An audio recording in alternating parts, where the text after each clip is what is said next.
بسم اللہ الرحمن الرحیم۔ السلام علیکم، میری آپ سبھی سے التجا ہے کہ ایک مرتبہ درود ابراہیمی پڑھ لیجیے گا۔ بسم اللہ الرحمن الرحیم۔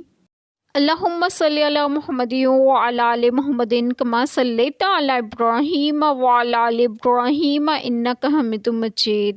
اللہم بارک علی محمد وعلی آل محمد کما بارکت علی ابراہیم وعلی آل ابراہیم انک حمید مجید۔ بسم اللہ الرحمن الرحیم۔ مردوں کے لیے حصہ ہے اس میں سے جو چھوڑ گئے ماں باپ اور قرابت والے، اور عورتوں کے لیے حصہ ہے اس میں سے جو چھوڑ گئے ماں باپ اور قرابت والے، ترکہ تھوڑا ہو یا بہت حصہ ہے اندازہ باندھا ہوا۔ بسم اللہ الرحمن الرحیم۔ آج جو بات میں آپ لوگوں سے ڈسکس کروں گی وہ یہ ہے کہ زمانہ جاہلیت میں عورتوں اور بچوں کو لوگ ورثہ نہ دیتے تھے۔ اس آیت کریمہ میں اس رسم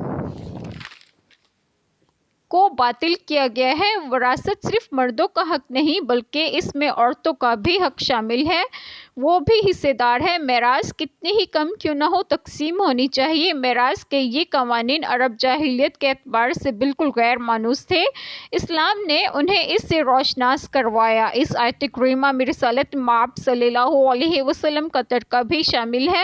اللہ تعالی ہم سب کے تمام گناہوں کو معاف فرمائے اور ہمیں صراط مستقیم کی راہ پر گامزن کریں، اور آپ سب کو آپ کے گھروں میں خوش و خرم رکھیں اور صحت و تندرستگی بھی دیں۔ آمین۔ جزاک اللہ خیر۔